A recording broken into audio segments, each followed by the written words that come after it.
estrela de luz um dia brilhou, com raro fulgor e os sábios guiou ao pobre lugar, na humilde Belém, ao meigo Jesus, a fonte do bem, brilhando ainda está a estrela de luz de raro fulgor, brilhando ainda está a estrela indicar o Deus Salvador. Já por Balaão da estrela por vir, ouviram falar em terra e logo que a venha estão a seguir e vão encontrar Jesus afinal. Brilhando ainda está a estrela de luz de raro fulgor, brilhando ainda está a estrela a indicar o Deus Salvador. A fim de encontrar e ter salvação, havemos também de a estrela seguir, e achando a Jesus felizes então, do amor e da paz iremos fruir. Brilhando ainda está a estrela de luz de raro fulgor, brilhando ainda está a estrela a indicar o Deus Salvador.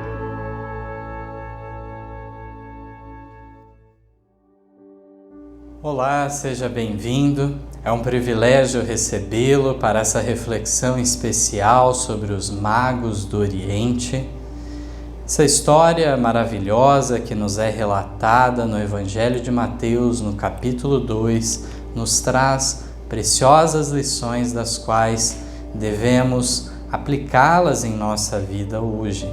O propósito também é trazer um pouco do contexto da época em que viveram aquelas pessoas por ocasião do nascimento de Cristo, como estava o mundo, que império dominava, que língua era falada, assim como também até que ponto a fé judaica tinha sido divulgada àquela altura. Vamos lembrar que desde o cativeiro babilônico, lá da época de Daniel, 600 anos antes, aproximadamente, já houve o espalhar a diáspora judaica já desde a época desse cativeiro babilônico. Depois, com a Pérsia no domínio do mundo, houve o retorno de muitos judeus para Israel, para Jerusalém, mas, no entanto, muitos outros se espalharam em várias regiões do mundo, inclusive indo para a região da Europa. No caso aqui de nossa história, sabemos que há muitas tradições também que são nos contadas e nem todas confirmadas pela Bíblia, e em alguns casos a tradição ela pode sim trazer elementos fidedignos da história, e a Bíblia ela traz um resumo dessas histórias. No entanto, em outros casos, por uma razão ou outra, acaba-se falando algumas coisas. Por exemplo, o fato de falar que foram 3 reis magos. A palavra reis não tem no relato escriturístico, apenas falam de magos do Oriente, realmente, não falam que eram reis. E também o fato de dizer que eram 3. Possivelmente o surgimento dessa ideia de serem 3 se dá devido aos 3 tipos de presente diferentes que foram dados ao menino Jesus. Mas isso de maneira alguma confirma de maneira categórica que cada um trouxe um tipo, e assim, totalizando 3 ou mais, podem ter levado uma variedade de produtos para justamente honrar aquele que eles entendiam que seria o rei de Israel, e não só de Israel, mas do mundo. Vamos, primeiramente, fazer uma reflexão no livro Grande Conflito. Na página 315, nos traz um resumo dessa história. Nos diz assim: não foi somente nas colinas da Judéia, nem apenas entre os humildes pastores, que os anjos encontraram os que se achavam vigilantes pela vinda do Messias. Na terra dos gentios havia também os que por ele esperavam. Eram homens sábios, ricos e nobres filósofos do Oriente, estudiosos da natureza. Haviam os magos visto a Deus em sua obra. Pelas escrituras hebraicas tinham aprendido acerca da estrela que deveria surgir de Jacó, e com ardente desejo esperavam a vinda daquele que seria não somente a consolação de Israel, mas uma luz para iluminar as nações e salvação até os confins da terra. Buscavam a luz, e luz procedendo do trono de Deus iluminou-lhes o caminho para os pés, enquanto os sacerdotes e rabis de Jerusalém, os pretensos depositários e expositores da verdade, se encontravam envoltos em trevas. A estrela enviada pelo céu guiou os estrangeiros gentios ao lugar do nascimento do recém-nascido rei. Então nós, posteriormente, vamos entrar nos detalhes dessa história, tais como comentadas também no livro Desejado de Todas as Nações, mas aqui nos traz um panorama geral. Nós vemos que realmente, enquanto os mestres religiosos em Israel estavam ignorando aquele fato maravilhoso, longamente esperado durante milênios, havia pessoas fora de Israel que, através do estudo das escrituras hebraicas, tinham a convicção que chegado era o momento desse evento tão longamente aguardado acontecer. Nós vemos aqui já alguma descrição sobre esses homens, esses magos do Oriente. Mas vamos para o relato, como está no Evangelho de Mateus, no capítulo 2, os versos 1 a 12, nos relatam o que a Bíblia tem sobre este tema. Vamos lembrar que os evangelhos são 4 no total, sendo que apenas em Mateus e Lucas é dado um destaque maior neste aspecto, enquanto que Marcos e João destacam já mais o ministério de Cristo.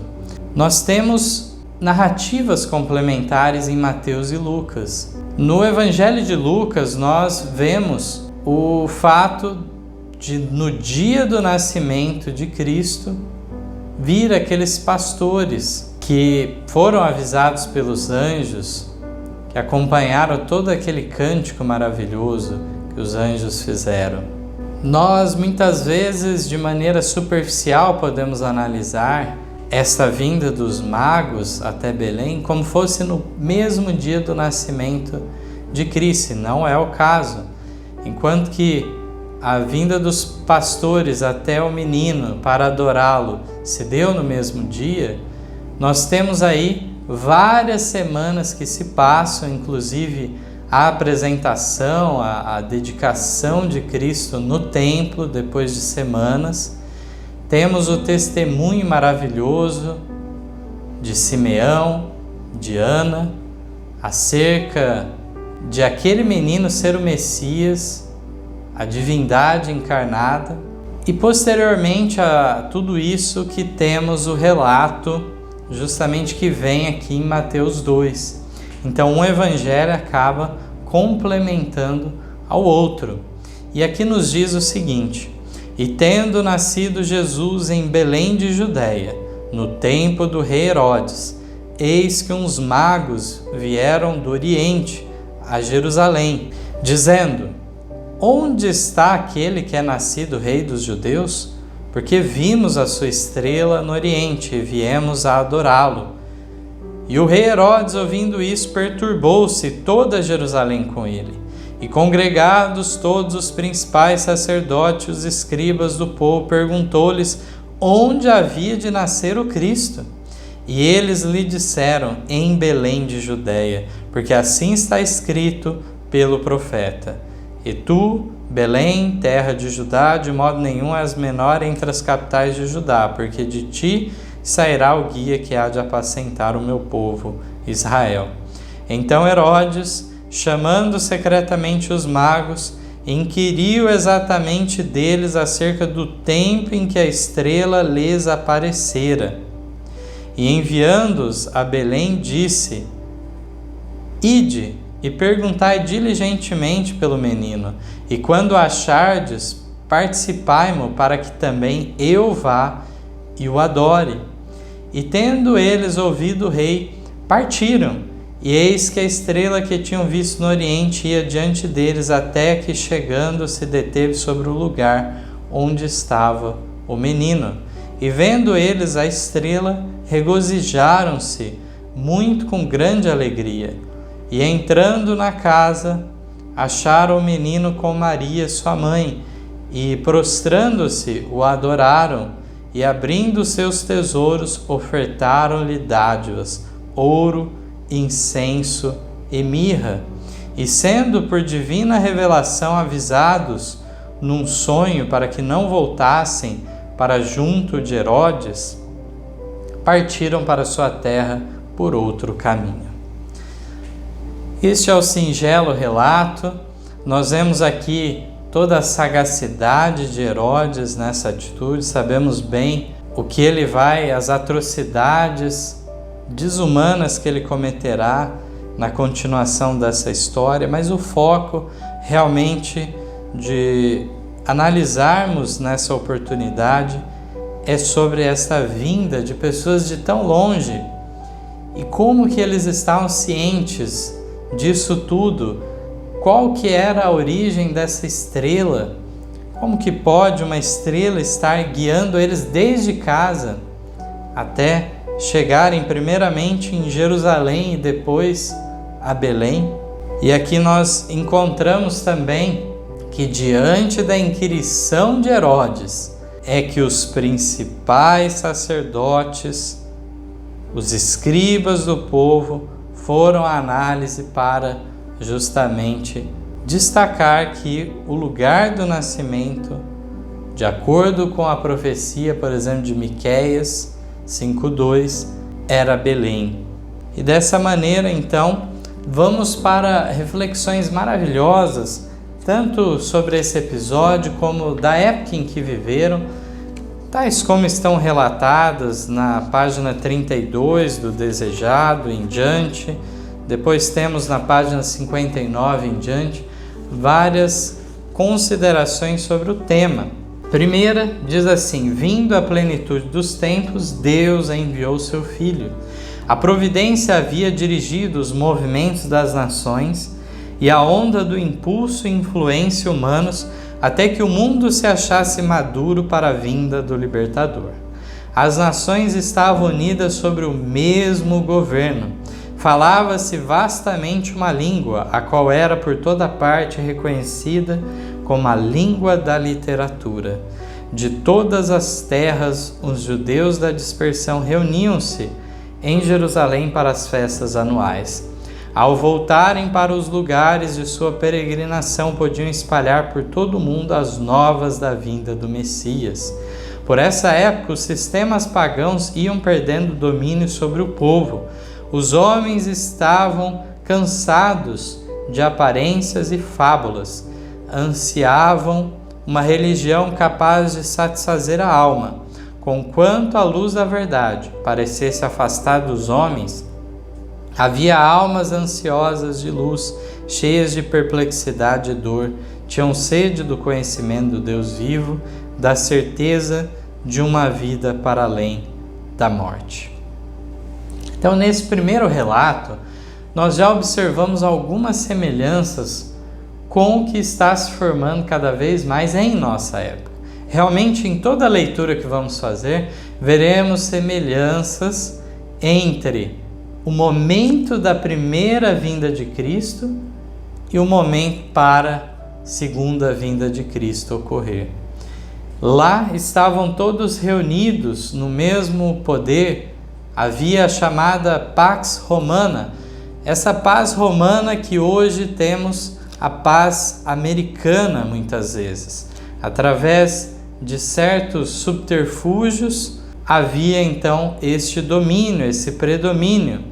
Também aqui nós encontramos uma unidade cada vez maior em torno de uma mesma língua. Vemos também o fato dos judeus estarem espalhados por vários lugares e poderem dar o seu testemunho nessas outras terras também. Isto se assemelha mais uma vez ao que nós cremos, o remanescente dos últimos dias espalhados por todo este mundo. E à medida que se adensam as trevas do mundo, brilharão no firmamento de maneira evidente, o que para nós hoje pode não ser claro a existência dessas pessoas, será para nós no momento certo, tal como Elias, que achou que estava sozinho, mas havia muitos que não dobraram os joelhos a Baal.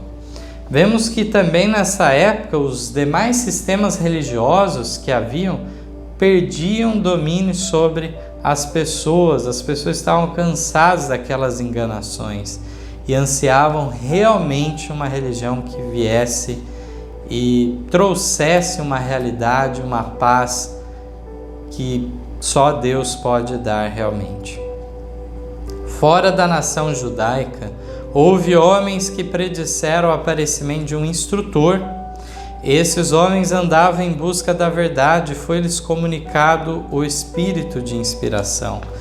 Um após outro, quais estrelas num céu enegrecido, haviam se erguido esses mestres. Suas palavras de profecia despertaram a esperança no coração de milhares no mundo gentil.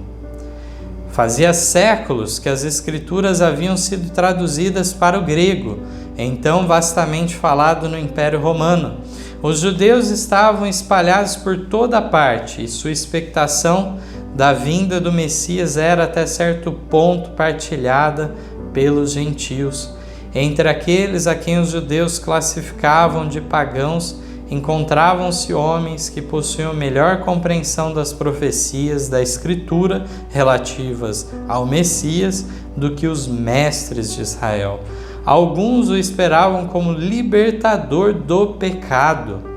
Filósofos esforçavam-se por estudar a fundo o mistério da organização dos hebreus. A hipocrisia desses, porém, impedia a disseminação da luz. Com o fito de manter a separação entre eles e as outras nações, não se dispunham a comunicar o conhecimento que ainda possuíam quanto ao serviço simbólico. Era preciso que viesse o verdadeiro intérprete, aquele a quem todos esses tipos prefiguravam, devia explicar o sentido dos mesmos.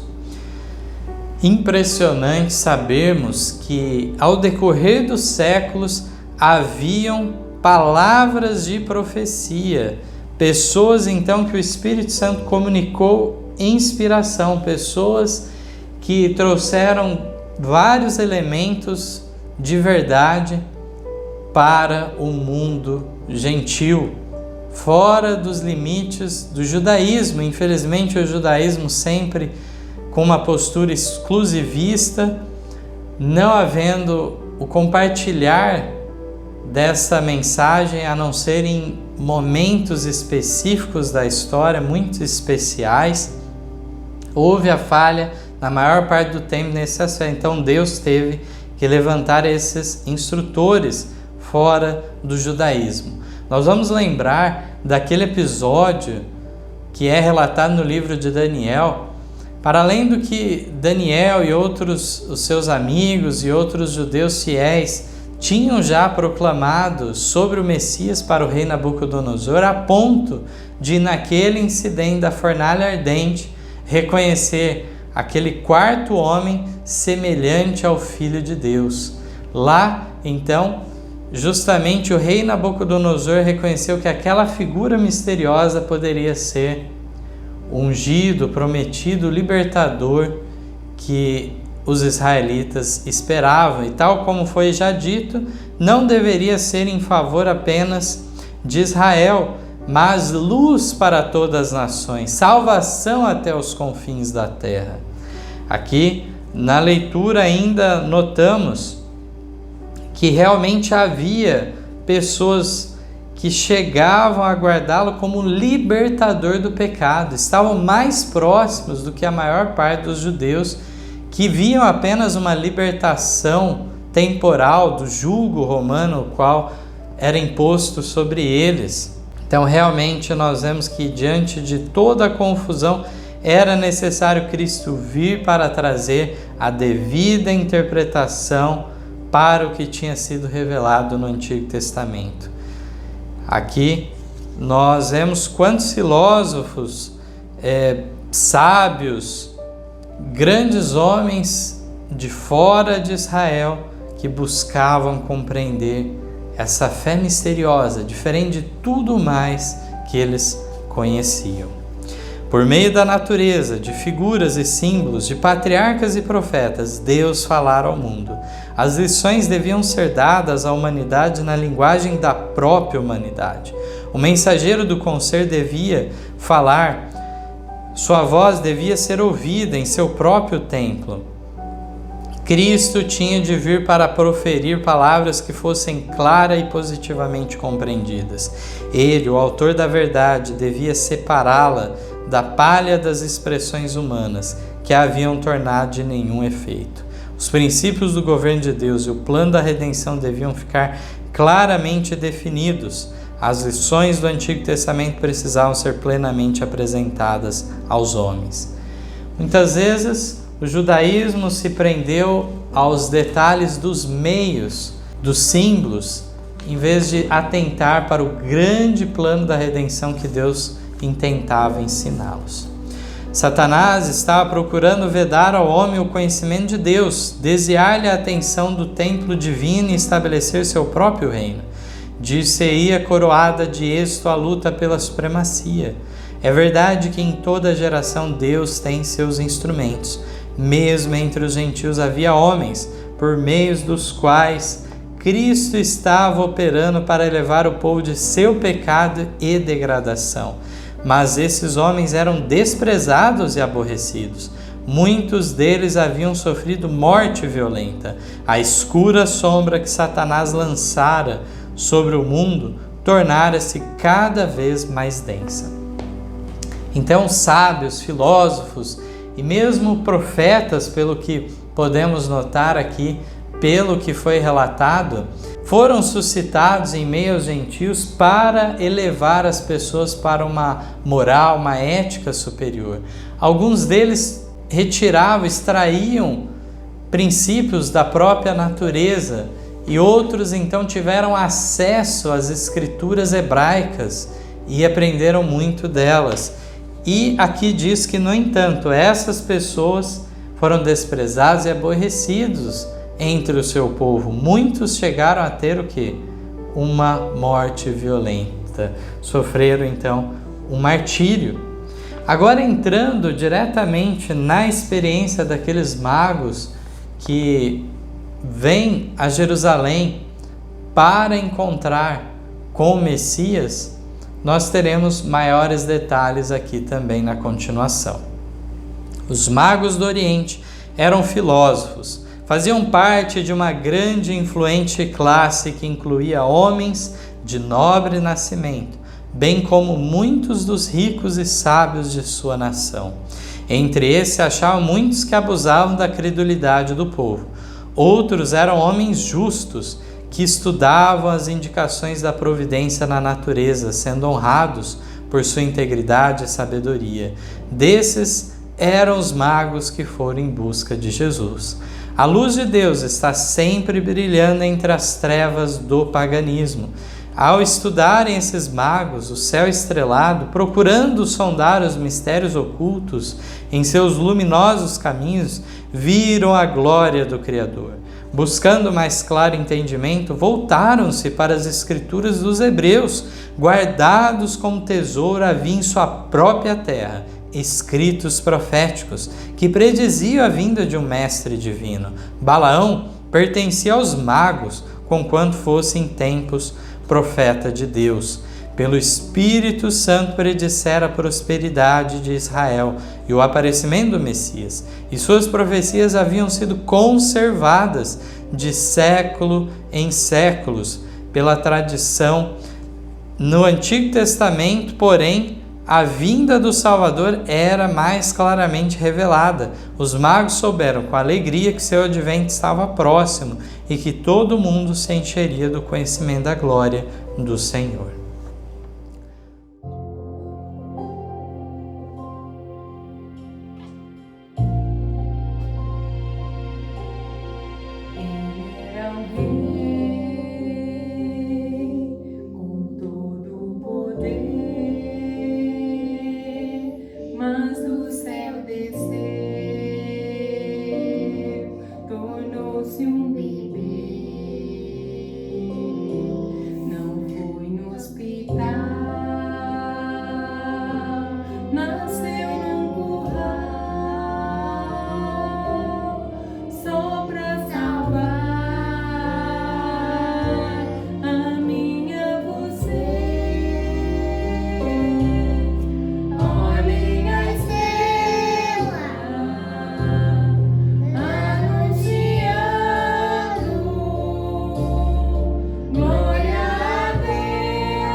Nós encontramos realmente evidências, até mesmo em nossos dias, de escritos no meio do paganismo que trazem elementos semelhantes à fé judaica. E claro, havia a mistura com elementos equivocados, místicos, que não correspondiam à realidade, mas nós vemos o alcance dessas profecias que vinham desde Balaão, que veremos em detalhe na continuação, o primeiro a falar da estrela. Então nós estamos falando de uma profecia que Balaão pronunciou cerca de 1500 anos antes desses eventos dos magos e tinha sido conservado ao decorrer de 1 milênio e meio essas passagens. Havia o acesso às próprias escrituras hebraicas, que lançava ainda maior luz, os escritos de Daniel trazendo cálculos proféticos para saber o momento do surgimento do Messias, nós encontramos aqui relatos de que haviam sim alguns magos que, devido à sabedoria, eles serem melhor instruídos do que os demais do povo, abusavam da credulidade das pessoas, ensinando misticismo, dominando sobre as pessoas. Mas haviam aqueles que eram honestos, justos, aqui diz. Esses magos, ainda que não seja dito que eles tenham sido reis em si, eles eram de linhagem nobre, eram príncipes, eram de nobre nascimento. Eles também, muitos deles eram ricos e assim tinham meios também para o acesso a todos esses estudos, assim como para a viagem para longe. Um questionamento que sempre nos surge é de que nação vieram esses magos. E de fato, mesmo na leitura que vamos fazer, não há uma identificação de qual nação teria sido essa, mas se sugere muitas vezes que tenham vindo da Pérsia. É possível que tenham vindo até de mais de uma nação, mas na Pérsia houve muito contato com os hebreus, houve o acesso justamente às escrituras do Antigo Testamento, houve também a questão do próprio contato pessoal. Daniel foi uma pessoa destacada, ele foi considerado realmente um mago, um sábio, também tanto na Caldeia como entre os persas. Daniel teve essa posição de destaque e que era uma pessoa reconhecida não apenas nos limites do judaísmo, mas fora dele também por toda a sua sabedoria.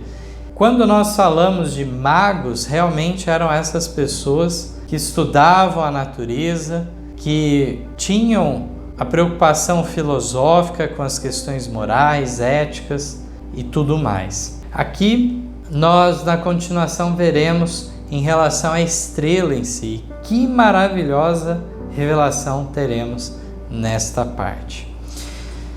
Viram os magos uma luz misteriosa nos céus, naquela noite em que a glória de Deus inundara as colinas de Belém. Ao dissipar-se a luz, surgiu uma luminosa estrela que permaneceu no céu. Não era uma estrela fixa, nem um planeta, e o fenômeno despertou mais vivo interesse. Aquela estrela era um longínquo grupo de anjos resplandecentes, mas isto os sábios ignoravam. Tiveram, todavia, a impressão de que aquela estrela tinha para eles significado especial. Consultaram sacerdotes e filósofos e examinaram os rolos dos antigos registros. A profecia de Balaão declarara: uma estrela procederá de Jacó e um cetro subirá de Israel. Números 24, 17. Teria acaso sido enviada essa singular estrela como precursora do prometido?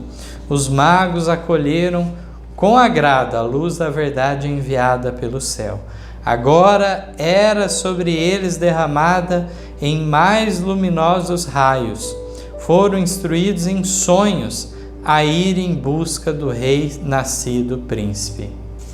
Quantas vezes Deus se revelou então através de sonhos, até mesmo para os pagãos, para trazer uma orientação. Aqui, pelo que a leitura nos indica, essa estrela surge justamente na noite do nascimento de Cristo. E é a partir disso que eles fazem os planos e começam a sua jornada longe de Jerusalém. E a partir disso passam-se semanas para eles chegarem realmente ao seu destino. Mas eles tinham conhecimento da astronomia e de repente percebem uma estrela nova. Não era uma estrela fixa, não era um planeta que algumas vezes aparece, não fica mais tão perceptível e assim por diante. Mas aqui é revelado que aquela estrela na realidade era um grupo de anjos. Ainda que eles não o soubessem, mas a existência, o surgimento daquela nova estrela, através então dessa operação dos anjos de Deus, despertou a atenção deles, que estudavam então as estrelas no céu, os astros, de maneira a compreender toda aquela divisão das constelações e assim por diante. Aqui diz que eles recorreram à profecia de Balaão e assim tiveram a certeza de que haveria algo então muito importante acontecendo. Como Abraão, pela fé, saíra em obediência ao chamado de Deus sem saber para onde ia, como pela fé Israel seguira a coluna de nuvem até a terra prometida, assim esses gentios saíram à procura do prometido Salvador. Esse país oriental era rico em coisas preciosas, e os magos não se puseram a caminho de mãos vazias.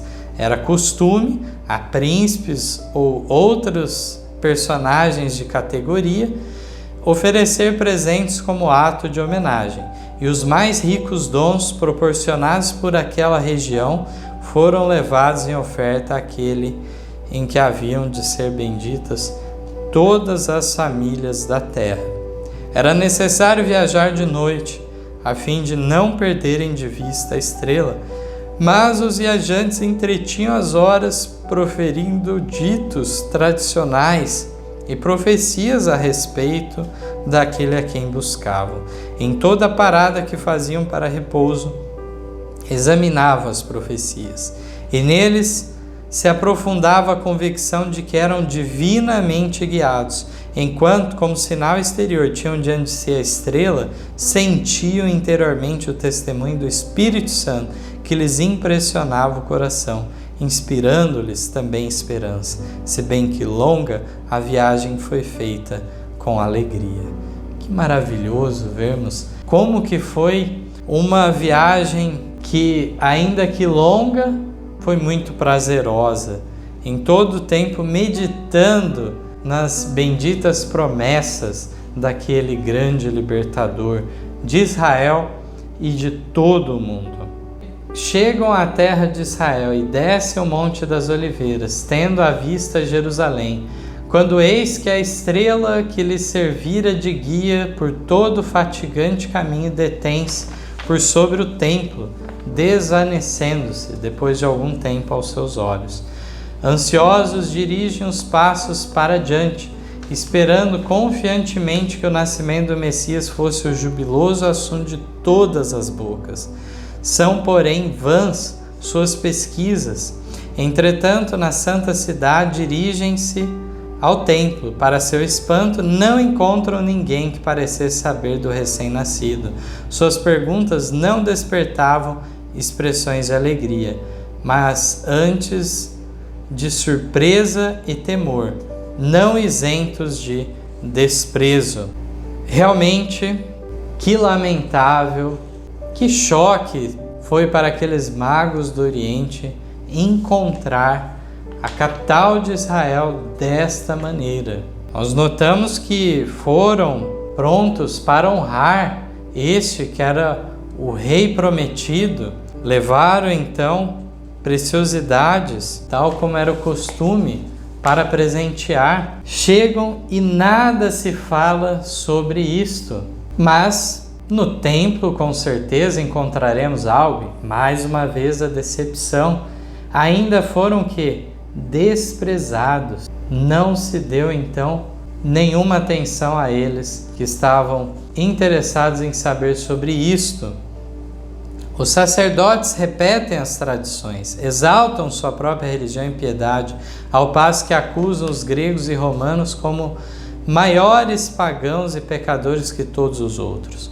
Os magos não são idólatras, e aos olhos de Deus ocupam um lugar muito acima desses, seus professos adoradores. Todavia, são considerados pelos judeus como gentios, mesmo entre os designados depositários dos santos oráculos. Suas ansiosas perguntas não fazem vibrar nenhuma corda de simpatia. A chegada dos magos foi prontamente divulgada por toda Jerusalém. Sua estranha mensagem criou entre o povo uma agitação que penetrou no palácio do rei Herodes. O astuto edomita foi despertado ante a notícia de um possível rival. Inúmeros assassínios lhe haviam manchado o caminho ao trono.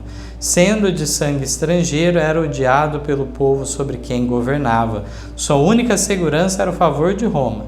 Esse novo príncipe, no entanto, tinha mais elevado título, nascera para o reino.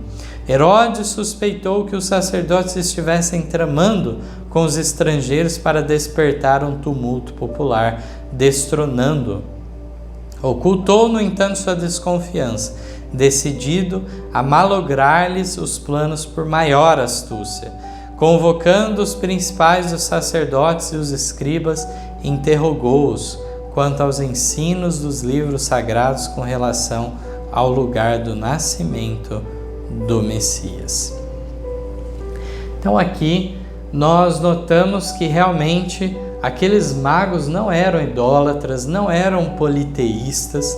Já tinha ocorrido em outros povos movimentos de certos sábios, certos filósofos, ou mesmo poderíamos dizer profetas em certo sentido, que se colocaram contra o politeísmo. E estes então anunciaram o monoteísmo de maneira semelhante ao que era defendido por Israel. Estes muitas vezes foram perseguidos, até mortos, isso em várias nações, inclusive na região da Pérsia, como comentamos, que é uma possível localidade da origem então destes magos do Oriente que vieram ver a Jesus. A chegada desses magos e o questionamento, o inquirir deles criou uma agitação em toda a cidade. Herodes ficou sabendo disso tudo e ele então, de maneira astuta, disfarçou seus intentos. Perguntou então,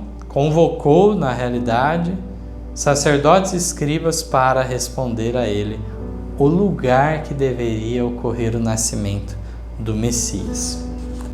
Essa indagação do usurpador do trono e o ser feita a instâncias de estrangeiros espicaçou o orgulho dos mestres judeus.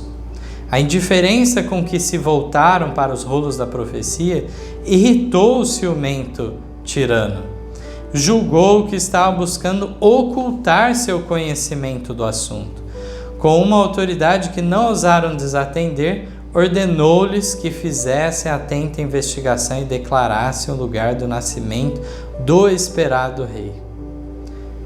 É vergonhoso ver que foi desta maneira que se chegou à resposta correta. Diz a continuação ainda: Herodes convidou então os magos a uma entrevista particular.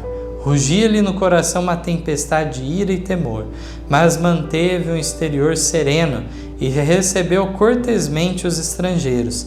Indagou em que tempo aparecera a estrela e professou saudar com alegria a notícia do nascimento de Cristo. Pediu a seus hóspedes: perguntai diligentemente pelo menino, e quando o achardes, participai para que também o vá e o adore. Assim falando, despediu-os para que seguissem seu caminho a Belém. Os sacerdotes e anciãos de Jerusalém não eram tão ignorantes a respeito do nascimento de Cristo como se faziam. A notícia da visita dos anjos aos pastores fora levada a Jerusalém, mas os rabis a tinham recebido como pouco digna de atenção. Eles próprios poderiam haver encontrado Jesus e estado preparados para conduzir os magos ao lugar em que nascera. Ao invés disso, porém, foram eles que lhes vieram chamar a atenção para o nascimento de Jesus. Onde está aquele que é nascido rei dos judeus? Perguntaram, porque vimos a sua estrela no Oriente e viemos adorá-lo. Então, realmente aqui nesta parte, nós notamos que já tinham se passado semanas do nascimento de Cristo, como comentamos. A notícia dos anjos, dos pastores, aquela noite do nascimento, tinha vindo até os ouvidos dos rabis, dos mestres em Israel, mas acharam que era de pouco valor essa história, não deram ouvidos, não se preocuparam e investigaram o caso. Por isso que não estavam aptos agora a indicar aos magos o lugar do nascimento do Messias.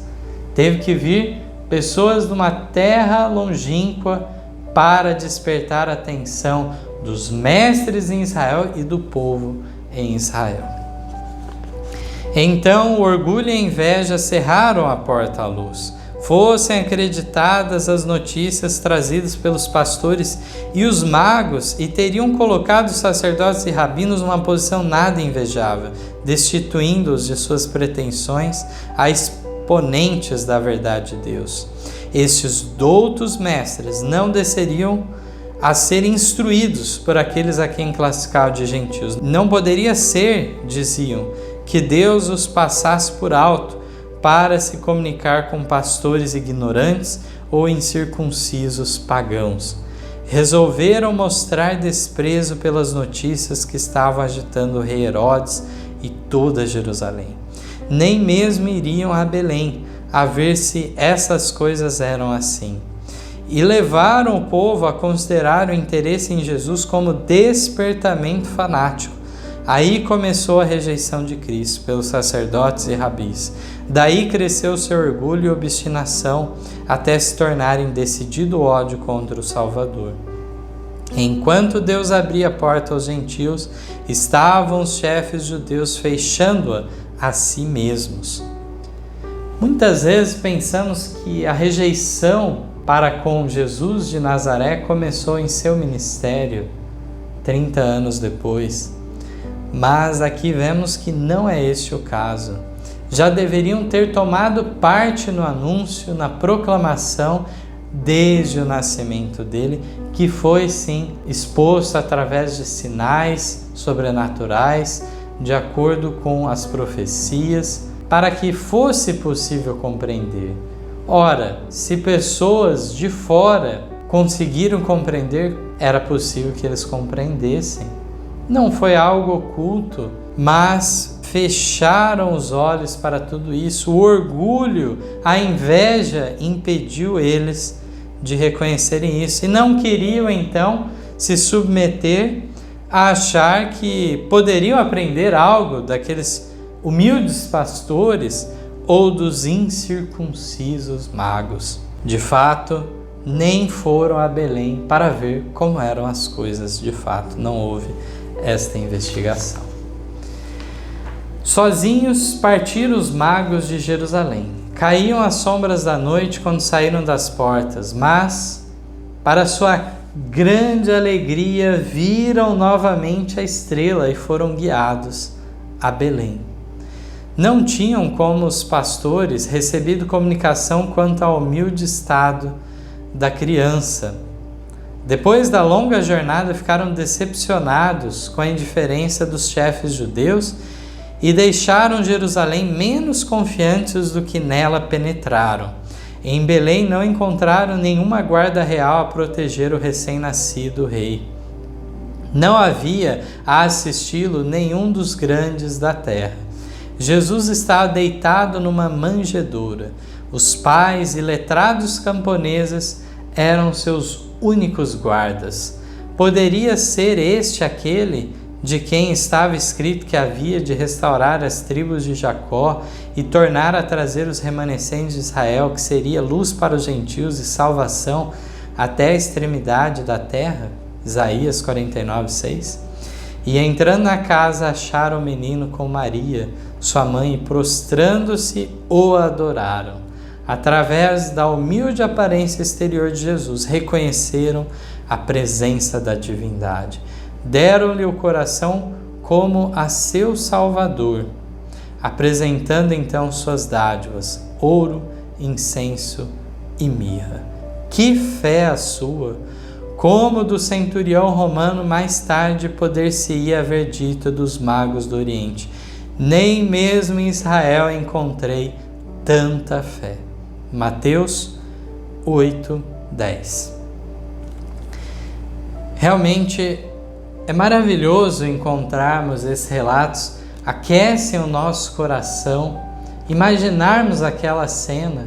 Nós tínhamos visto anteriormente que quando chegam a Jerusalém, a estrela se posiciona acima do templo e se desvanece. Parecia que a resposta final estaria lá, naquele templo, mas tudo isso Deus providenciou para que fosse dada oportunidade para os israelitas despertarem, desde os mais humildes até os de altos cargos religiosos, despertassem ante o inquirir daqueles magos do Oriente. Mas agora, quando já começava a noite e tinham a indicação de Belém, a estrela os acompanha e os dirige até aquele humilde lugar em que estava o menino Deus. Depois de toda aquela longa jornada, depois de todas as decepções que passaram,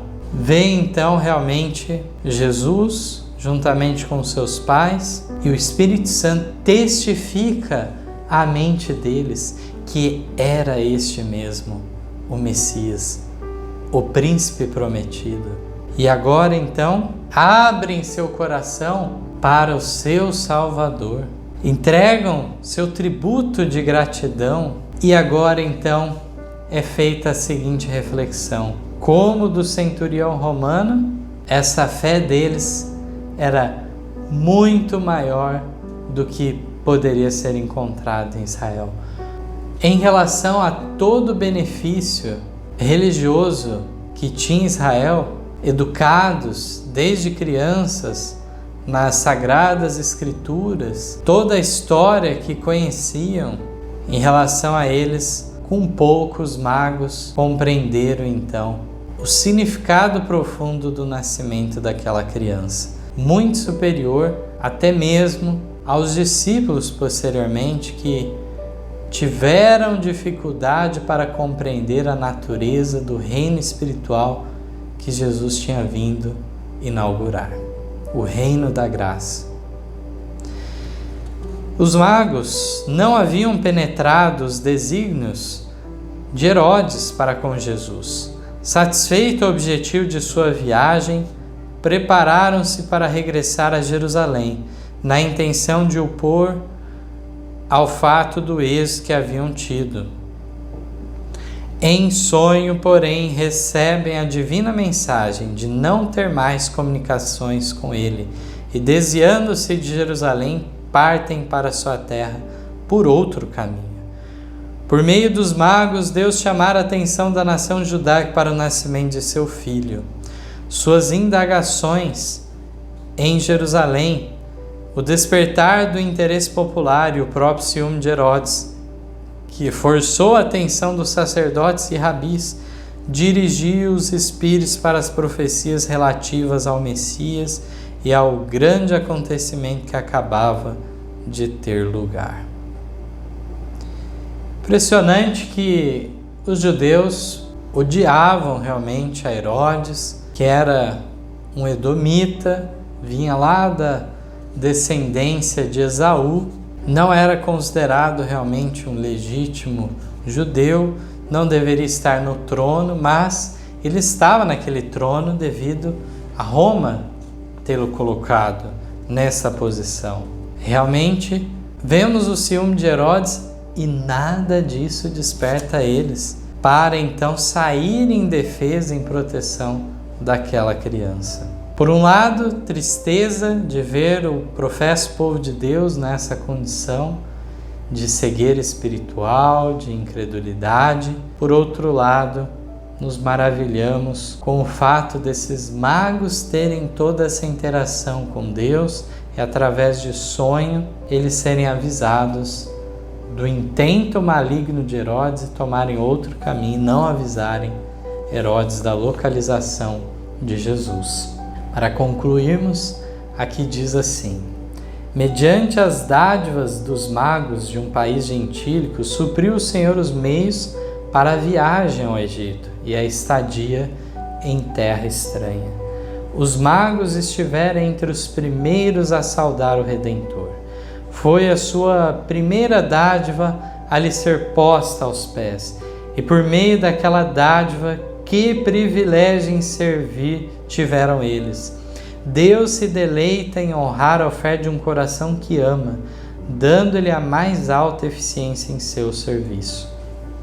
Se dermos o coração a Jesus, Trar-lhe-emos também as nossas dádivas, nosso ouro e prata, nossas mais preciosas posses terrestres, nossos mais elevados dotes mentais e espirituais ser-lhe-ão inteiramente consagrados.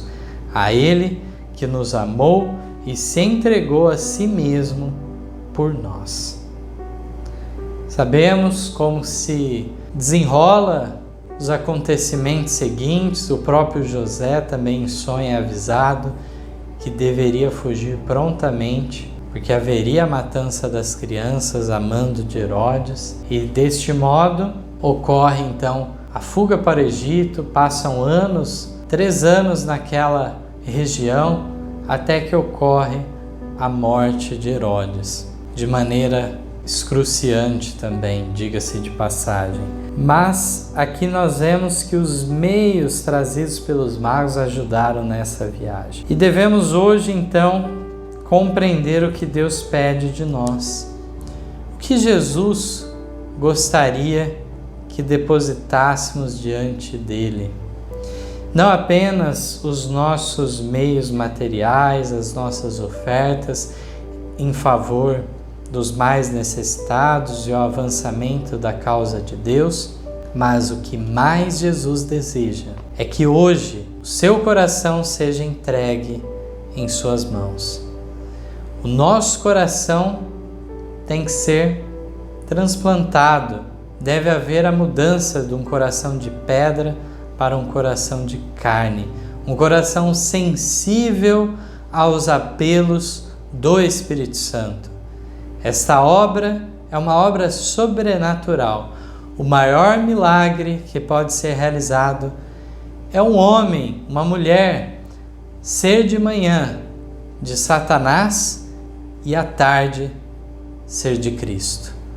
Dessa forma, devemos abrir o nosso coração para que realmente o Espírito Santo possa trabalhar em nós. Cristo sofreu a morte na cruz para nos redimir da culpa do pecado. Ele fez o que não poderíamos fazer. Mas agora cabe a nós não resistirmos à operação da terceira pessoa da divindade. Que o Espírito Santo possa nos santificar, transformar o nosso íntimo à semelhança de Jesus e dessa maneira alcançarmos a salvação. Que hoje seja o desejo de cada um de nós de estarmos justificados diante de Cristo pela fé, termos recebido a graça de Cristo, o seu sangue em nosso favor, e que prossigamos em nossa carreira cristã por toda a nossa vida, galgando cada vez mais uma santificação maior, mais profunda. O nosso arrependimento deve se aprofundar. Aquilo que não julgávamos errado, agora passamos a compreender como isso desonra ao nosso Deus, desonra ao nosso semelhante, e assim mudamos de postura. A nossa mudança começando do nosso íntimo, do nosso interior, nosso coração, nossa mente, será revelado também em nossos atos, em nossa fisionomia, em nossas vestes, em nossa alimentação, em todos os aspectos de nossa vida. Será o propósito de nossa vida honrar e glorificar a Deus. E que, por fim, possamos, quando chegar o momento da segunda vinda do Messias, a vinda em glória e majestade, possamos ser transformados deste corpo mortal para um corpo glorificado e imortal. Que desta maneira, com a glorificação, não sejamos mais embaraçados por nenhum resquício do pecado. Que Deus esteja com cada um que ouviu essa mensagem neste momento e que seja movido pelo Espírito Santo a reconhecer e adorar a majestade do céu, Jesus Cristo. Amém.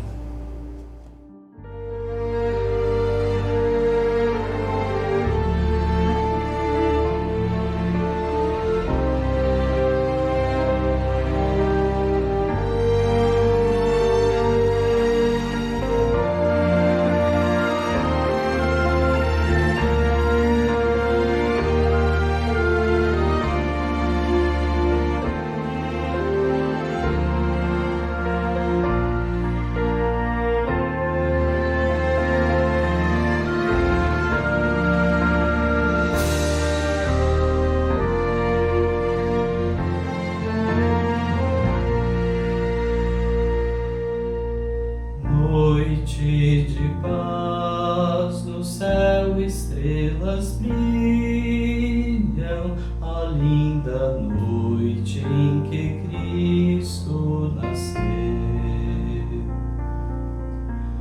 O mundo aqui estava em meio às trevas, até que o Verbo conosco habitou, trazendo a todos paz e esperança. Em clara aurora a nova luz brilhou. Dai glória a Deus, ouvi a voz dos anjos, Natal,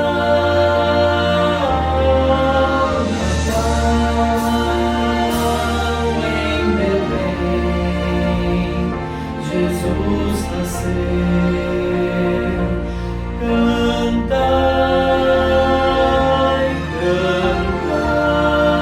cantai, nasceu o Rei dos Reis. Com devoção felizes nos curvamos e adoramos a Cristo Jesus.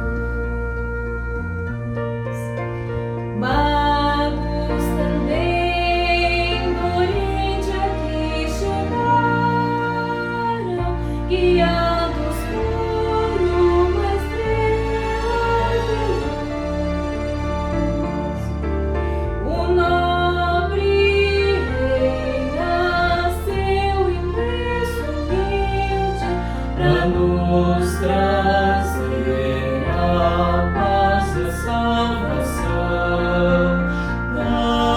Dai glória a Deus, ouvi a voz dos anjos, Natal, Natal, em Belém, Jesus nasceu. Cantai, cantai, nasceu o Rei